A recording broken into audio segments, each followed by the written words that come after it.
আসসালামু আলাইকুম। সংবাদে আপনাদের সবাইকে স্বাগত জানাচ্ছি। আমি ফিরোজ তোহা। শুরুতেই সংবাদ শিরোনাম।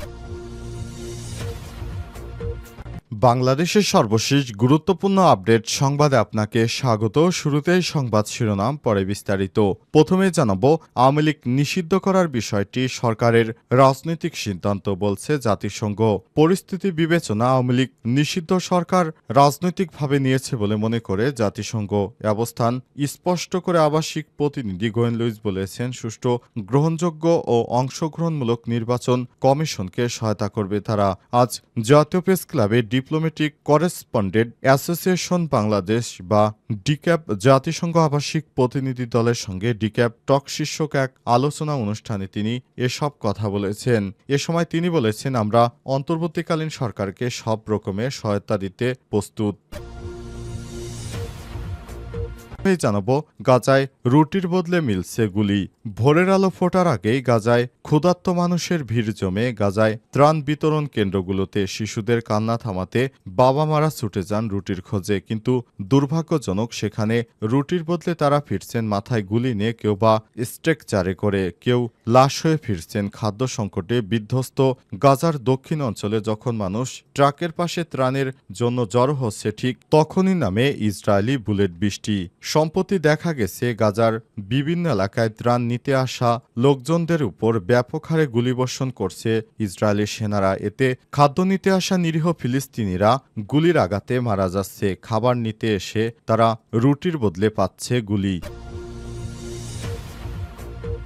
এরপর জানাবো, গাজায় ইসরায়েলি বর্বরতা, বেসামরিক নাগরিকদের উপর হামলা যুদ্ধ অপরাধ, বলছে জাতিসংঘের মানবাধিকার বিষয়ক প্রধান ভলকার তুর্ক। জাতিসংঘের মানবাধিকার বিষয়ের প্রধান ভলকার তুর্ক বলেছেন, বেসরকারি নাগরিকদের উপর যেভাবে সরাসরি আক্রমণ চালাচ্ছে নেতানিয়াহু, সেটি আন্তর্জাতিকভাবে তিনি আন্তর্জাতিক আইনের গুরুতর লঙ্ঘন করেছেন। তিনি যুদ্ধ অপরাধ করেছেন, তার যুদ্ধ অপরাধের দায়ে শাস্তি হবে।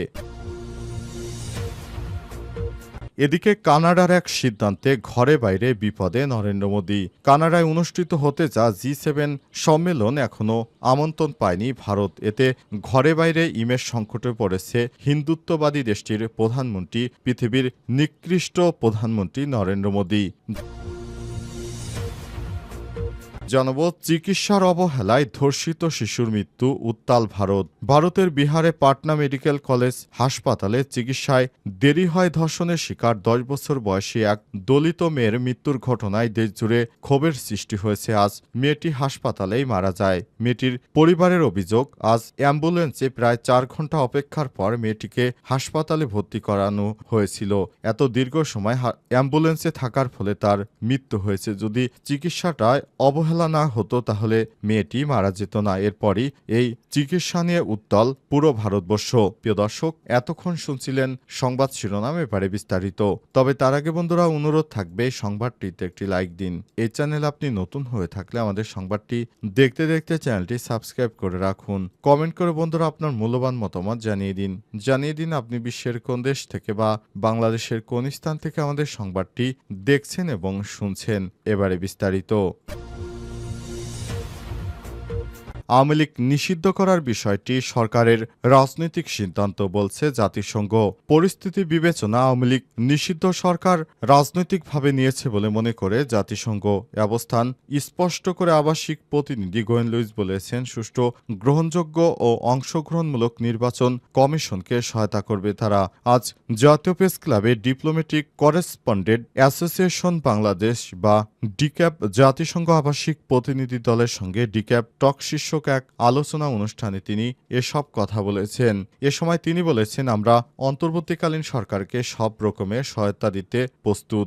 বাংলাদেশে গত জুলাই আগস্টে মানবাধিকার পরিস্থিতির উপর জাতিসংঘের মানবাধিকার কমিশন যে প্রতিবেদন দিয়েছে তাতে অন্তর্বিভক্তিমূলক নির্বাচনের কথা বলা আছে। এ বিষয়ে ব্যাখ্যা চেয়ে করা এক প্রশ্নের জবাবে গোয়েন লুইস বলেছেন, নারী পুরুষ ও জাতিসত্তা নির্বিশেষে সমাজের সকল অংশের নাগরিক ভোট দিতে পারা উচিত। দেশের পরিস্থিতি পরিস্থিতি হিসেবে আওয়ামী লীগের নিষিদ্ধের রাজনৈতিক সিদ্ধান্ত নিয়েছে সরকার। আর জাতিসংঘের বিবেচনায় অংশগ্রহণমূলক মানে দেশের সব মানুষের অংশগ্রহণ। আর আগামী জাতীয় নির্বাচনে জাতিসংঘ টেকনিক্যাল সাপোর্ট দিতে আগ্রহী। তবে নির্বাচন কখন হবে সেটা বাংলাদেশের সরকার ও জনগণ ঠিক করবে বলে জানান জাতিসংঘের আবাসিক সমন্বয়কারী।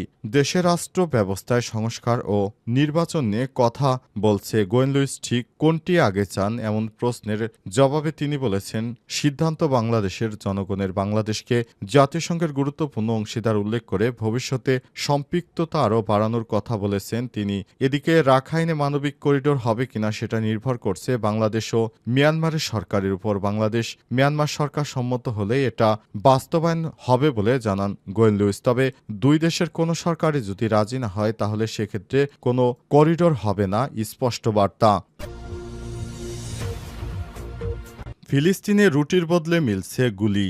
ভোরের আলো ফোটার আগেই ফিলিস্তিনের হাজার হাজার ক্ষুধার্ত মানুষের ভিড় জমে গাজার ত্রাণ বিতরণ কেন্দ্রে। শিশুদের কান্না থামাতে বাবা মায়েরা ছুটে যান রুটির খোঁজে। কিন্তু দুর্ভাগ্যজনক যে রুটির বদলে তারা ফিরছেন হাত পা মাথায় গুলি নিয়ে, কেউ স্ট্রাকচারে, কেউ বা লাশ হয়ে ফিরছেন। খাদ্য সংকটে বিধ্বস্ত গাজার দক্ষিণাঞ্চলে যখন মানুষ ট্রাকের পাশে ত্রাণের আশায় জড়ো হয়, ঠিক তখনই নামে ইসরায়েলি বুলেটের বৃষ্টি। সম্প্রতি রাফা এবং খান ইউনুসে মার্কিন সমর্থিত ত্রাণ বিতরণ কেন্দ্রে এই ভয়াবহ মৃত্যু ফাঁদে পড়ে গুলিবিদ্ধ হয়েছে শত শত নিরীহ ফিলিস্তিনি, নিহত হয়েছে অনেকেই।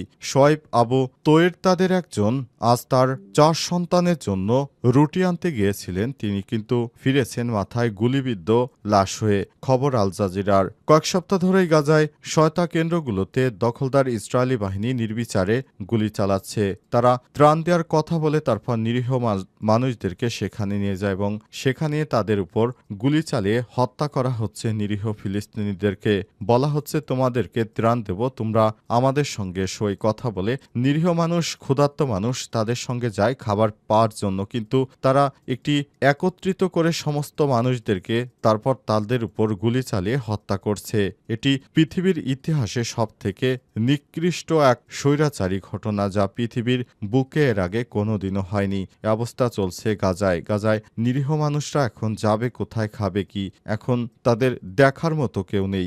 যাও একটু আধটু জাতিসংঘ থেকে ত্রাণ আসতো সেটিও বন্ধ করে দিয়েছে দখলদার ইসরায়েলি বাহিনী। অবস্থায় তারা অসহায় হয়ে পড়েছে। হামাসের যোদ্ধারা জানিয়েছে, পৃথিবীর মুসলিম সম্প্রদায়ের প্রতি আহ্বান জানিয়েছে তারা যেন গাজার নিরীহ ফিলিস্তিনিদের জন্য ত্রাণ সামগ্রী পাঠায়। কিন্তু দখলদার ইসরায়েলি বাহিনী সীমান্ত দিয়ে কোনো খাদ্যদ্রব্য গাজায় প্রবেশ করতে দিচ্ছে না। আর এ কারণে সেখানে ব্যাপক হারে মানুষ দুর্ভিক্ষে না খেয়ে মারা যাচ্ছে। তারা যাও একটু আধটু ত্রাণ আনতে পারত, তাও সেই ত্রাণ কেন্দ্রগুলোতে মানুষদেরকে জড়ো করে তাদেরকে গণহারে হত্যা করা হচ্ছে। এটি কোনোভাবেই গ্রহণযোগ্য নয়। জাতিসংঘ সহ পশ্চিমা বিভিন্ন রাষ্ট্র ইসরায়েলকে নিষেধ করা সত্ত্বেও তারা গাজায় এখনও গণহত্যা চালিয়ে যাচ্ছে। তারা তাদের ইচ্ছামতোই যাকে খুশি তাকে হত্যা করছে। তাদের পৃথিবীর কারো কাছেই জবাবদিহিতা করতে হয় না, কারণ মুসলিমদের রক্তের কোনো মূল্য নেই।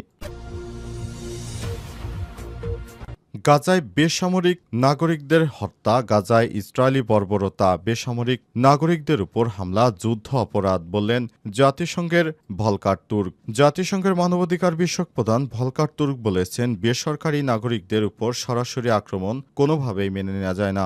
আক্রমণ আন্তর্জাতিক আইনে গুরুতর লঙ্ঘন এবং একটি যুদ্ধ অপরাধ। তিনি বলেছেন, গাজায় সামান্য পরিমাণ খাদ্যের জন্য চেষ্টা করা বেসামরিক নাগরিকদের উপর হামলা একটি বিবেক বর্জিত ঘটনা।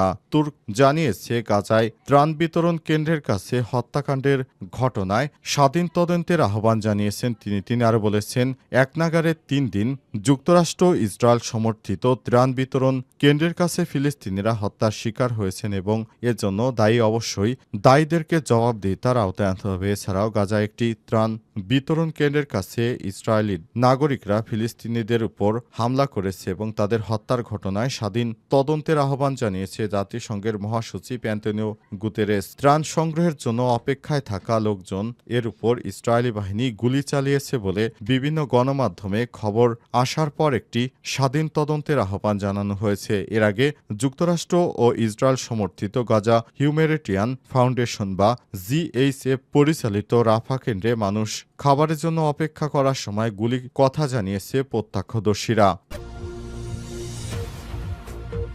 কানাডার এক সিদ্ধান্তে ঘরে বাইরে বিপদে নরেন্দ্র মোদী। কানাডায় অনুষ্ঠিত হতে যা জি7 সম্মেলনে এখনও আমন্ত্রণ পায়নি ভারত। এতে ঘরে বাইরে ইমেজ সংকটে পড়েছে দেশটির প্রধানমন্ত্রী নরেন্দ্র মোদী।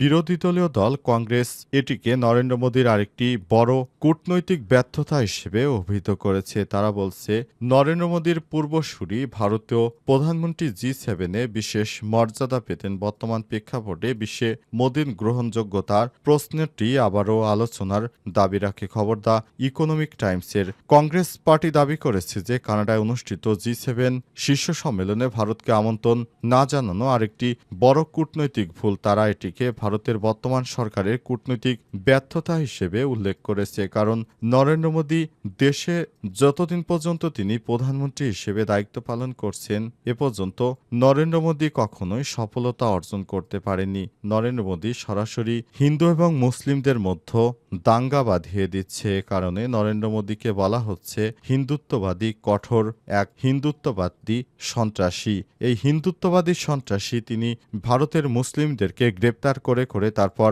বাংলাদেশের বিভিন্ন সীমান্ত দিয়ে বাংলাদেশে পুশিন করে দিচ্ছে। যারা ভারতের নাগরিক তাদেরও গ্রেপ্তার করে করে তারপর বাংলাদেশে পাঠানো হচ্ছে। এটি কোনোভাবেই গ্রহণযোগ্য নয়। ভারতের সাধারণ জনগণ যারা ভারতে জন্মগ্রহণ করেছে, ভারতে চাকরি করেছে বা ভারতেই সারা জীবন কাটিয়েছে তাদেরকে বলা হচ্ছে তারা নাকি বাংলাদেশি। হিন্দি ভাষাভাষীর মানুষদেরকেও গ্রেপ্তার করে তারা বাংলাদেশের সীমান্ত দিয়ে রাতের আধারে পুশিন করছে, অর্থাৎ বাংলাদেশের অভ্যন্তরে ঢুকিয়ে দিচ্ছে। পৃথিবীর এক স্বৈরাচার নিকৃষ্ট প্রধানমন্ত্রী হচ্ছে নেতানিয়াহু, আরেকজন স্বৈরাচারী নিকৃষ্ট হচ্ছে ভারতের নরেন্দ্র মোদী। এই দুই কুখ্যাত সন্ত্রাসী পৃথিবীটাকে ধ্বংসের একদম দ্বার প্রান্তে নিয়ে এসেছে। এছাড়াও পৃথিবীর বুকে এতটা নিষ্ঠুর আর কঠোর এমন সন্ত্রাসী শাসক আর একটিও নেই। ভারতের কসাই নামে পরিচিত নরেন্দ্র মোদী। এই কসাইয়ের হাত থেকে মুসলিমদেরকে বাঁচতে হলে অবশ্যই তাদেরও প্রতিরোধ গড়ে তুলতে হবে। এই কসাইয়ের বিরুদ্ধে প্রতিরোধ করতে হবে। তা না হলে ভারতীয় উপমহাদেশ থেকে একসময় মুসলিমদেরকে নিধনের যে কর্মকাণ্ড শুরু করেছে এর কারণে একসময় সবাই এর ভুক্তভোগী হবে। সেটি আজ হোক বা কাল হোক বা 2 দিন পরে হোক, সেটি মুসলিমদেরকে বুঝতে হবে।